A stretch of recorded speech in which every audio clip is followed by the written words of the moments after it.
kekuatan dalam hidup kami Tuhan. Engkaulah sumber kekuatan dalam kehidupan kami Bapa. Terima kasih Tuhan.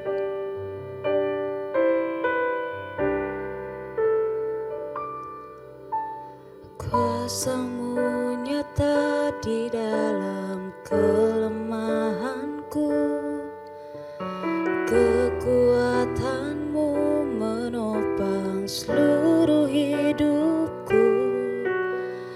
Dari mana datang pertolonganku?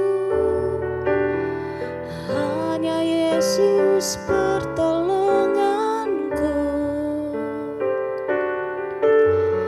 Kuasa-Mu nyata di dalam kelemahanku, kekuatan-Mu menopang seluruh hidupku.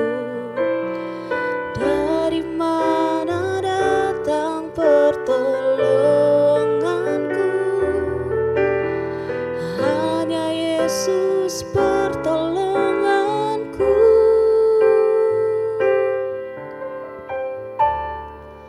Engkaulah sumber kekuatan hatiku,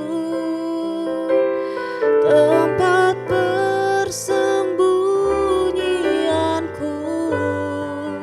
Engkau penolong di saat susahku,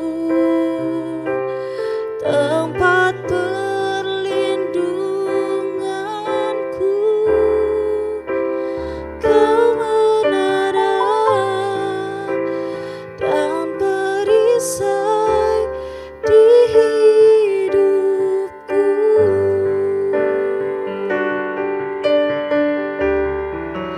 Engkaulah sumber kekuatan hatiku, tempat persembunyianku. Engkau penolong di saat susahku, tempat perlindunganku. Kau menara dan perisai di hidupku.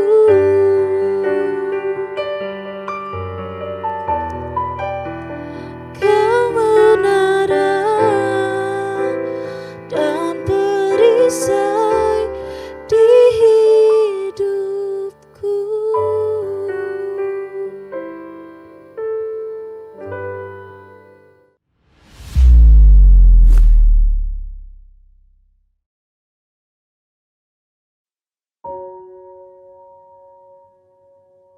Shalom, pada hari ini kita akan merenungkan firman Tuhan yang terambil di dalam Injil Yohanes pasal 1 ayat 11 dan 12. Saya akan bacakan bagi kita semua. Ia datang kepada milik kepunyaannya, tetapi orang-orang kepunyaannya itu tidak menerimanya. Tetapi semua orang yang menerimanya diberikannya kuasa supaya menjadi anak-anak Allah, yaitu mereka yang percaya dalam namanya. Pada hari ini saya akan memberikan judul perenungan firman Tuhan, yaitu keistimewaan orang-orang percaya. Dalam nats ini berbicara bagaimana firman yang telah menjadi daging. Siapa firman yang telah menjadi daging? Ini mengarah kepada pribadi Tuhan Yesus Kristus. Dikatakan bahwa ada orang-orang yang tidak menerimanya, yang tidak percaya kepada Yesus Kristus. Tetapi saya akan fokus kepada orang-orang yang menerima Yesus sebagai Tuhan dan Juru Selamat.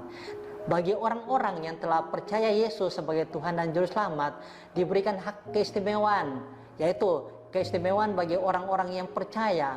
Ada dua hal yang akan saya bagikan tentang keistimewaan orang-orang yang percaya. Yang pertama, dikatakan di situ bahwa setiap orang yang percaya diberikan kuasa supaya menjadi anak-anak Allah. Kata kuasa dalam konteks ini berbicara tentang exousia atau otoritas, dalam arti yang pertama, kewenangan atau legalitas yang sah dari Allah kepada kita semua, di mana setiap orang yang telah percaya Yesus sebagai Tuhan dan Juru Selamat diangkat menjadi anak-anak Allah, disahkan, dilegalitaskan menjadi anak-anak Allah. Ini hal yang sukacita yang luar biasa bagi kita semua sebagai orang-orang yang percaya Tuhan Yesus sebagai Tuhan dan Juru Selamat. Kita diangkat menjadi anak-anaknya. Kita yang adalah orang-orang yang berdosa, tetapi kita bersyukur karena kita telah menerima Yesus. Kita telah diselamatkan, bahkan disahkan, dilegalitaskan menjadi anak-anak Allah. Itu yang pertama, kewenangan bagi kita semua. Tetapi kadangkala banyak orang-orang percaya, orang-orang Kristen yang masih terintimidasi dan terus hidup dalam dosa, diintimidasi oleh iblis bahwa engkau tidak layak, engkau berdosa dan lain sebagainya. Tetapi ada kabar sukacita yang luar biasa pada hari ini, di mana di saat kita menerima Yesus sebagai Tuhan dan Juru Selamat, kita telah dilegalitaskan, kita telah diangkat secara sah menjadi anak-anak Allah. Ini yang harus kita tanamkan dalam hati dan pikiran kita, bahwa kita mendapatkan keistimewaan yang khusus bagi orang-orang yang telah percaya, yaitu kita diangkat menjadi anak-anak Allah karena diberikan kuasa untuk menjadi anak-anak Allah. Yang kedua, keistimewaan orang-orang percaya, saya mengambilnya dalam Kisah Para Rasul 1 ayat 8, dikatakan di situ bahwa kamu akan menerima kuasa kalau Roh Kudus turun atasmu. Kata kuasa dalam hal ini bukan lagi berbicara exousia atau otoritas, tetapi di situ berbicara tentang dunamos atau sebuah kekuatan atau sebuah kuasa dari Roh Kudus. Untuk apa? Yaitu keistimewaan yang kedua bagi orang-orang percaya. Di saat dia menerima Yesus sebagai Tuhan dan Juru Selamat, dia diberikan kuasa, kekuatan atau dari Roh Kudus. Untuk apa? Untuk menjadi saksinya. Diberikan kuasa untuk menjalani kehidupan ini, supaya diberikan kekuatan untuk menghadapi tantangan demi tantangan.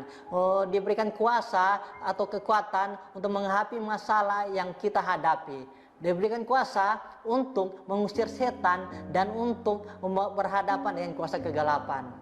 Ini adalah sungguh luar biasa, yaitu yang pertama, kita telah legalitaskan dan diberikan kewenangan menjadi anak-anak Allah. Dan yang kedua, diberikan kuasa untuk mengusir setan, diberikan kuasa untuk berdoa bagi orang yang sakit, diberikan kuasa untuk menjalani diberikan kekuatan untuk menjalani kehidupan dalam hidup kita, menghadapi tantangan demi tantangan, masalah demi masalah dalam kehidupan kita. Percaya ada Roh Kudus yang memberikan kita kekuatan sehingga kita mampu menyelesaikan setiap masalah yang Tuhan izinkan terjadi.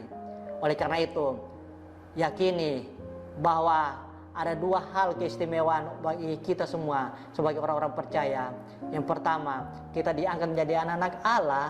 Yang kedua, kita diberikan kuasa atau kekuatan dalam kehidupan kita untuk menghadapi setiap masalah yang kita hadapi, untuk menghadapi tantangan demi tantangan yang kita hadapi. Bukan hanya sampai di situ, kita diberikan kuasa untuk mengusir setan, untuk mengalahkan kuasa kegelapan dalam kehidupan kita, sehingga kuasa jahat atau apapun tidak sanggup menyelakai orang-orang percaya, tidak sanggup menyentuh orang-orang yang percaya. Kenapa? Ada kuasa Roh Kudus di dalam kehidupan kita semua. Amin untuk firman Tuhan. Mari kita tunduk kepala, kita berdoa. Bapa di surga, kami telah merenungkan firman-Mu yang pada hari ini menyadarkan kami bahwa di saat kami menerima Engkau sebagai Tuhan dan Juru Selamat kami telah menerima Yesus sebagai Tuhan dan Juru Selamat kami. Kami diberikan otoritas, kewenangan, legalitas menjadi anak-anak Allah, sehingga Engkau mengangkat kami menjadi anak-anak-Mu Tuhan, bukan lagi menjadi budak dosa, tetapi menjadi anak-anak Allah. Dan Engkau memberikan kami kuasa dan kekuatan untuk menghadapi masalah-masalah yang ada Tuhan, sehingga kami bisa menang terhadap masalah. Dan Engkau memberikan kami kuasa untuk menghadapi segala kuasa kegelapan, sehingga kuasa kegelapan tidak sanggup menyentuh kami. Terima kasih Bapa, sebab kami tahu Allah Roh Kudus yang menyertai kami sampai selama-lamanya. Ini doa kami Tuhan, hanya dalam nama Tuhan Yesus Kristus kami telah berdoa. Haleluya. Amin.